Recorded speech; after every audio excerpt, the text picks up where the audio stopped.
কে যেন আমার কম্বলের ভিতর দিয়ে নরম শীতল হাত আলতো করে আমার পিঠে বোলাতে লাগলো।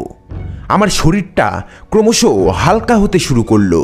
অনুভব করলাম গোটা কেবিনের বাতাস যেন ঠান্ডায় জমে গেছে। ফেব্রুয়ারিতে কলকাতায় শীত থাকে, কিন্তু এই শীতের রাত অস্বাভাবিক ঠান্ডা, যেন ওই কেবিনের তাপমাত্রা মাইনাসে নেমে গেছে।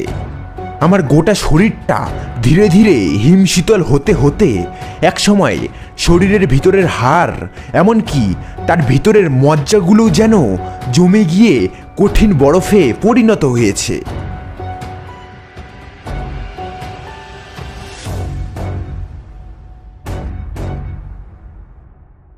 নমস্কার আমার প্রিয় শ্রোতা বন্ধুরা, প্রেত ভাণ্ডারের আরও একটি নতুন গল্পে আপনাদের সকলকে স্বাগত। আজকের পর্বে আপনারা শুনতে চলেছেন লেখক মনিরুল ইসলাম মল্লিকের লেখা হাড়হিম করা ভৌতিক কাহিনী ১৩ নম্বর কেবিন।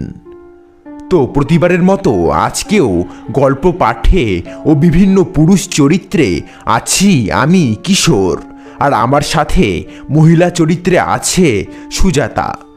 তো চলুন আর বেশি কথা না বাড়িয়ে চলে যাওয়া যাক লেখক মনিরুল ইসলাম মল্লিকের লেখা হাড়হিম করা ভৌতিক কাহিনীতে। শুরু হচ্ছে ১৩ নম্বর কেবিন।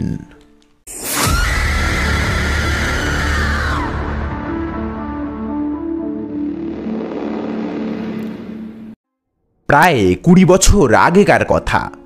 তখন একবার আমার শরীর খারাপ হওয়ার কারণে এনআরএস মেডিকেল কলেজ হাসপাতালের 5th ফ্লোরে নিউরো সার্জারি বিভাগে ভর্তি ছিলাম। তখন রুগীদের জন্য 3 ধরনের বেড ছিল: ফ্রি বেড, পেইং বেড এবং কেবিন। আমার কপালে ফ্রি বেড বা পেইং বেড কোনোটাই জুটল না, তাই বাধ্য হয়ে কেবিনেই অ্যাডমিশন নিতে হয়েছিল, তাও আবার 1 মাস ওয়েটিংয়ে থাকার পর।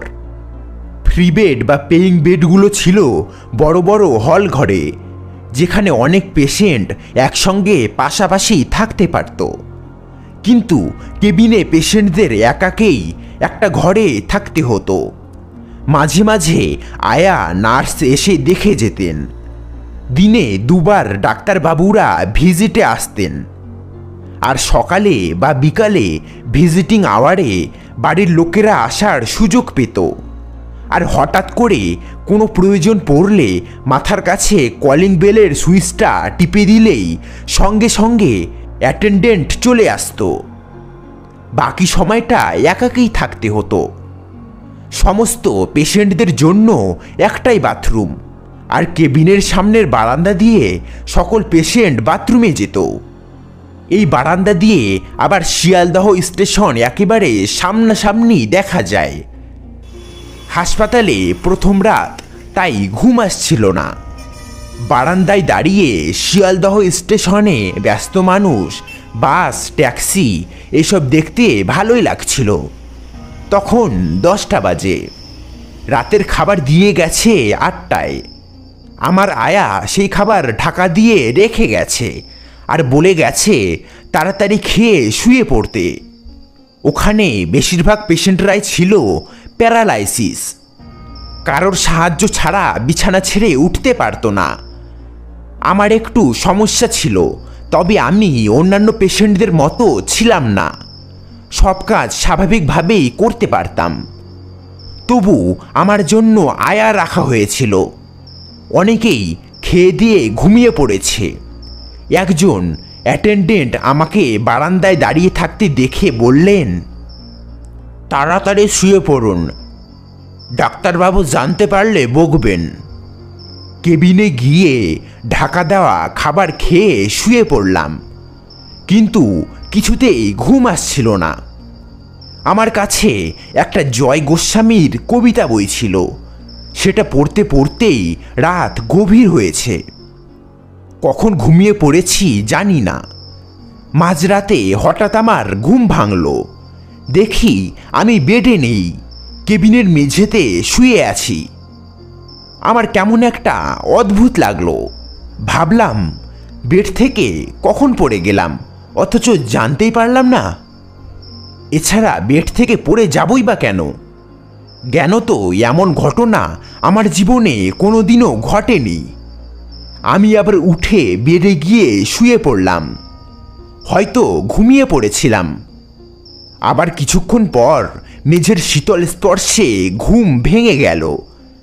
আশ্চর্য ব্যাপার, আমি আবার কখন পড়ে গেলাম অথচ জানতেই পারলাম না।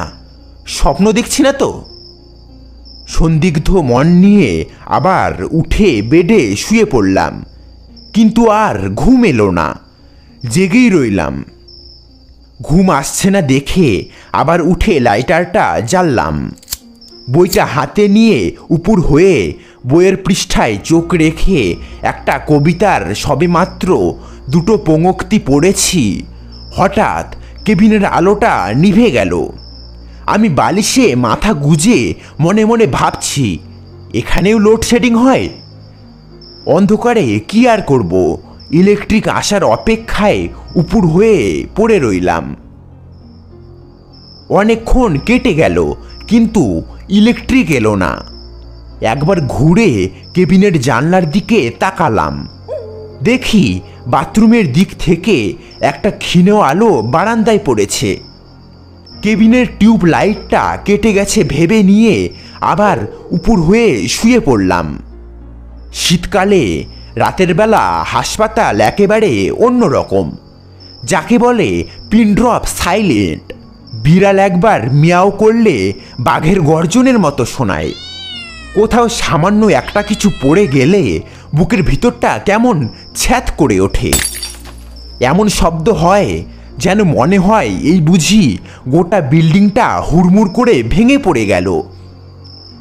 তার উপর এত রাতের বেলা বিল্ডিংয়ের নিচে কারা বলহরি হরিবোল বলে মরা নিয়ে যাচ্ছে। এত উপর থেকেও পরিষ্কার শোনা যাচ্ছে। অন্ধকার কেবিনে একলা আছি, এমনিতেই ঘুম আসছে না।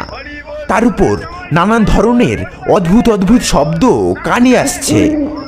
তাই মনের মধ্যে একের পর এক উদ্ভট চিন্তা ভাবনার জন্ম হচ্ছে। একবার মনে হচ্ছে এখান থেকে বুঝি সুস্থ হয়ে আমি আর বাড়ি ফিরতে পারবো না। আমার ভয় লাগছিল, কান্না পাচ্ছিল, ইচ্ছা করছিল চিৎকার করে কেঁদে চোখের জলে সমস্ত আকাঙ্ক্ষা চাওয়া পাওয়া মায়া মমতা বিসর্জন দেই। এমন কত কি আজে বাজে চিন্তায় আমার দম বন্ধ হয়ে আসছিল। তার উপর থেকে থেকে রাতের নিস্তব্ধতা ভেঙে ওই বীভৎস শব্দগুলো কানে আসছে। ঘুম আসবে কি করে? আমি বালিশে মাথা গুজিয়ে চুপচাপ পড়ে রইলাম। হঠাৎ একেবারে আমার পিছনে দাঁড়িয়ে কে যেন নাকি সুরে বিচ্ছিরি একটা শব্দ করে হাসলো। ভয়ে আমার গোটা শরীরটা একবার কেঁপে উঠল। মাথা ঘুরিয়ে যে একবার দেখব কে হাসছে, সেই সাহসটুকুও জোটাতে পারলাম না। বালিশে মুখ গুজে পাথরের মতো পড়ে রইলাম। চোখ থেকে জল গড়িয়ে বালিশের নরম হালকা তুলো ভিজিয়ে ভারী হতে লাগলো। কে যেন আমার কম্বলের ভিতর দিয়ে নরম শীতল হাত আলতো করে আমার পিঠে বোলাতে লাগলো। আমার শরীরটা ক্রমশ হালকা হতে শুরু করলো। অনুভব করলাম গোটা কেবিনের বাতাস যেন ঠান্ডায় জমে গেছে। ফেব্রুয়ারিতে কলকাতায় শীত থাকে, কিন্তু এই শীতের রাত অস্বাভাবিক ঠান্ডা, যেন ওই কেবিনের তাপমাত্রা মাইনাসে নেমে গেছে। আমার গোটা শরীরটা ধীরে ধীরে হিমশীতল হতে হতে একসময় শরীরের ভিতরের হাড়, এমনকি তার ভিতরের মজ্জাগুলো যেন জমে গিয়ে কঠিন বরফে পরিণত হয়েছে।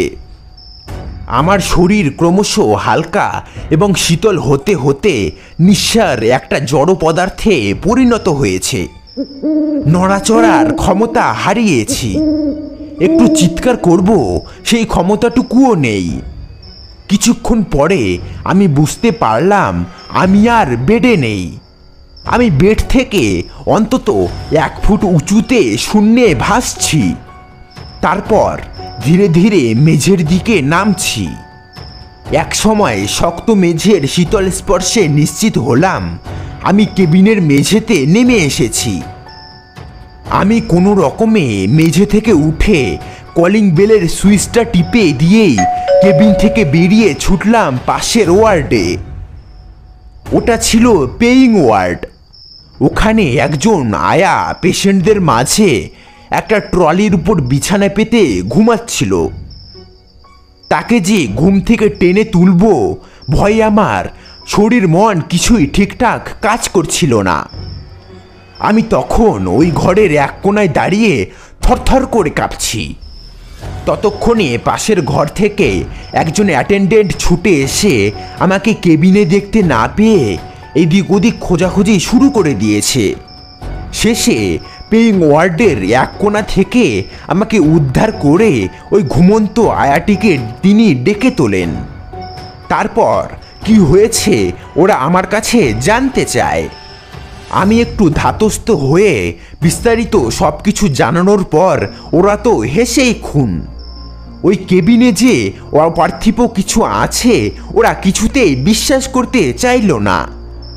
আমার সাথে ঘটে যাওয়া অতি প্রাকৃত ঘটনাকে ওরা হেসে উড়িয়ে দিল। আয়াটা বয়স্ক পুরুষ আমার কথা শুনে বললেন, ভূত টুত কিছু হয় না, সব মনের ভুল। 30 বছর আমার এই হাসপাতালে কেটে গেল, কত মরা নিয়ে নড়াচড়া করলাম, কই কোনোদিন তো এখানে ভূত টুত কিছু দেখিনি। আসলে আজ তো তোমার হাসপাতালে প্রথম রাত, তাই বোধহয় ভয় পেয়েছো। অ্যাটেন্ডেন্ট আমার মুখের দিকে তাকিয়ে মুচকি হাসলো, তারপর বলল, ইয়ং ছেলের ভূতের ভয় করলে চলে, চলো তোমাকে কেবিনে দিয়ে আসি। আমি বললাম, আমি ওখানে যাব না, আমি এখানেই থাকবো। আয়া একটি হৃদয়বান মানুষ। ভূতের কথা বিশ্বাস না করলেও আমার প্রতি একটু সহানুভূতিশীল। ও যখন ভয় পাচ্ছে তখন বাকি রাতটুকু এখানেই থাক, এই ট্রলির উপরে শুয়ে পড়ুক, আমি বরং অন্য একটা ট্রলি নিয়ে আসছি। পরের দিন সকালে নার্স আমার পালস এবং টেম্পারেচার চেক করে এসে আমাকে বারান্দায় বসে থাকতে দেখে বললেন, শুনলাম কাল রাতে আপনি নাকি এখানে ভূত দেখেছেন। আমি নার্সকে বললাম, হ্যাঁ সিস্টার, সত্যি আমি ভূত দেখেছি। তারপর রাতে কি ঘটনা ঘটেছিল বলতে যাচ্ছিলাম, সিস্টার আমার হাতের পালস চেক করতে করতে আবার প্রশ্ন করলেন, ভূত কেমন দেখতে? আমি আমতা আমতা করে বললাম, মানে আমি তো তাকে দেখতে পাইনি। নার্স পিচবোর্ডে আটকে রাখা একটা ছক্কাটা কাগজের উপর আমার পালস রেটটা লিখতে লিখতে বললেন, তবে যে বললেন ভূত দেখেছেন। আমি আবার একই রকম ভাবে বললাম, দেখতে পাইনি, অনুভব করেছি। নার্স এবার আমার বগলের মধ্যে থার্মোমিটারটা পুড়ে দিয়ে বললেন, ভূত বলে কিছু হয় না, সব মনের ভুল, বুঝেছেন? এসব গল্প আর কারোর কাছে করবেন না। আপনার গল্প যদি সুপারের কানে ওঠে তাহলে বিপদে পড়বেন। আমি নার্সের সাবধান বাণী শোনার পর অনুরোধ করে বললাম, আমি একা এই একধারে এই কেবিনে থাকতে পারবো না, প্লিজ সিস্টার আমাকে একটা পেইং বেডের ব্যবস্থা করে দিন। সিস্টার হয়তো আমাকে একটু ভীতু ভেবেছিলেন, তারপর একটু চিন্তা করে বললেন, ঠিক আছে, বাড়ির লোক এলে একবার দেখা করতে বলবেন। যাই হোক, বিকালে আমার বাড়ি থেকে আমার দাদা আসতে তাকে নার্সের সঙ্গে দেখা করতে বললাম। নার্স নিউরো সার্জারি বিভাগের ইনচার্জের সঙ্গে কথা বলে আমার জন্য একটা পেইং বেডের ব্যবস্থা করে দিলেন। সেই দিন বেশিরভাগ সময়টা আমার বারান্দায় বসে কেটেছিল। শুধুমাত্র ডাক্তারবাবু যখন ভিজিটে এসেছিলেন তখন একবার মাত্র কেবিনে ঢুকেছিলাম। ওই 13 নম্বর কেবিনের পাশ দিয়ে বাথরুম যেতে আমার কেমন ভয় করছে। পেইং বেডটা পেয়ে একটু সাহস পেয়েছিলাম। গত রাতটা আমাকে জেগে কাটাতে হয়েছে, সেই রাতটা আবার কেমন কাটে মনের মধ্যে একটা ভয় রয়ে গিয়েছিল। তাই রাতের খাবার খেয়ে তাড়াতাড়ি শুয়ে পড়লাম। পরদিন সকালে ঘুম থেকে উঠতে একটু দেরি হয়ে গেল। দেখি কখন লোক এসে আমার মাথার কাছে ব্রেকফাস্ট দিয়ে গেছে। তাতে একটা কলা, একটা ডিম, 2 পিস স্লাইস রুটি এবং প্যাকেটে 250 গ্রাম দুধ। নার্স ওয়ার্ডে ঢুকে সকল পেশেন্টের টেম্পারেচার আর পালস রেট নোট করছেন। রাতে ভালো ঘুম হয়েছে ভেবে মনে মনে এখানে ভূতের উপদ্রব নেই। নির্ভয়ে বেশ কয়েকদিন কেটে গেল। ভূতের ভয়টা মন থেকে ধীরে ধীরে একেবারে ভ্যানিশ হয়ে গেছে। বাথরুমে যাওয়ার সময় 13 নম্বর কেবিনে কৌতূহলবশত কখনো সখনো উঁকি মেরে দেখার চেষ্টাও করেছি। ভূত বলে কিছু হয় না, সব মনের ভুল। এই ধারণা মনে গেঁথে মাঝে মাঝে অনেক রাত পর্যন্ত একা বারান্দায় বসে জেলে বন্দি আসামিদের মতো বিষণ্ণ মনে বাইরের দিকে তাকিয়ে থেকেছি। বারান্দায় বসে সেদিনের মতো হাড়হিম করা ভূতের হাতের শীতল স্পর্শ হয়তো পাইনি, কিন্তু রাতের শান্ত শীতল উত্তরে হাওয়া আমার শরীরে এক অন্যরকম মায়াবী অনুভূতির সৃষ্টি করত। ভয় নয়, ভালোই লাগতো। আমি কেবিনটা চেঞ্জ করার পর থেকে 13 নম্বর কেবিনে আর কোনো পেশেন্ট আসেনি। কেউ আমার কথা বিশ্বাস না করলেও সেদিন কিন্তু ভূতটা আমার কোনো ক্ষতি করেনি। একদিন আমার আয়ার কাছে শুনলাম, আমি অ্যাডমিশন নেওয়ার আগে 13 নম্বর কেবিনে বীরভূমের এক ভদ্রলোক প্রায় 5 মাস ওই কেবিনে ছিলেন। তারপর উনি মারা যাওয়ার পর আমি প্রথম ওই কেবিনে আসি। ডাক্তারবাবু একদিন ভিজিটে এসে আমার অপারেশন ডেট ঘোষণা করে বাড়ির লোককে দেখা করতে বললেন। ওই দিনই মুর্শিদাবাদ থেকে একজন বৃদ্ধ এসে 13 নম্বর কেবিনে অ্যাডমিশন নিলেন। বৃদ্ধের একদিকের হাত এবং পা প্যারালাইসিস। বাথরুমের যাওয়ার সময় একবার উকি মেরে দেখলাম। বৃদ্ধের বাড়ির লোকেরা তখনও ছিলেন। সেদিনের কথাগুলো মনে করে ওই বৃদ্ধকে নিয়ে আমার চিন্তা হতে লাগলো।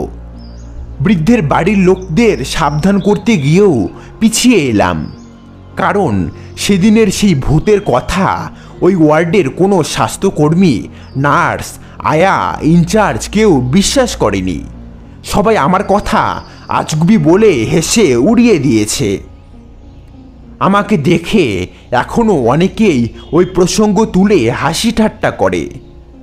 যাক, পরের জন্য এত চিন্তা ভাবনার দরকার নেই। নিজে বাঁচলে বাপের নাম, যে যার দেখে নেবে। ডাক্তার ভৌমিক অপারেশনের জন্য আমাকে তৈরি থাকতে বলেছেন। ভালো খবর, এবং রাতে ঘুমের সাথে সাথে মনটাকেও ফ্রি রাখতে বলে গেছেন। কাজেই পরের চিন্তা না করে আমি আমার বেডে এসে ডাক্তারের পরামর্শ মতো তাড়াতাড়ি রাতের খাবার খেয়ে শুয়ে পড়লাম। পরদিন খুব সকালে একটা হইচই শুনে আমার ঘুমটা ভেঙে গেল। আমার পাশের বেডে নদিয়া থেকে মেরুদণ্ডে আঘাত নিয়ে আমার ওই মতো এক যুবক ভর্তি হয়েছিল। ছেলেটার নাম অমিত। এই কদিনে আমার সঙ্গে ভালো আলাপ হয়ে গেছে। সে বলল, গতকাল মুর্শিদাবাদ থেকে যে লোকটা 13 নম্বর কেবিনে ভর্তি হয়েছিল, রাতে কখন বিছানা থেকে পড়ে গিয়ে মারা গেছে।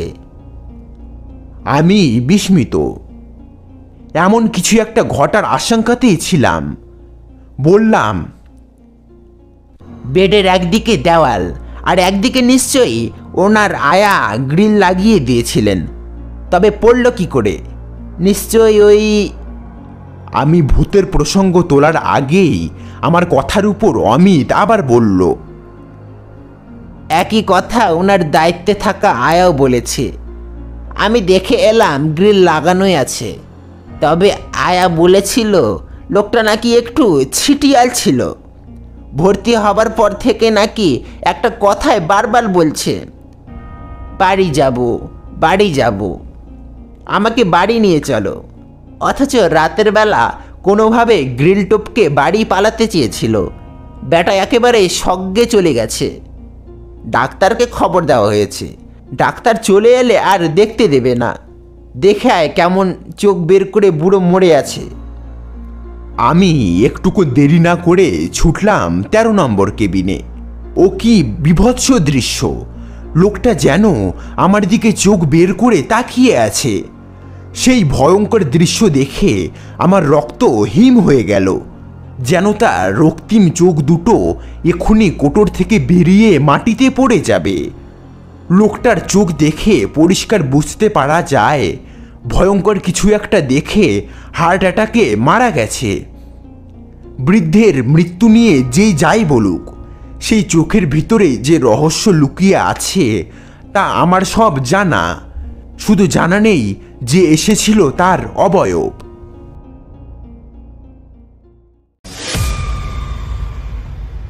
শুনলেন লেখক মনিরুল ইসলাম মল্লিকের লেখা হাড়হিম করা ভৌতিক কাহিনী 13 নম্বর কেবিন।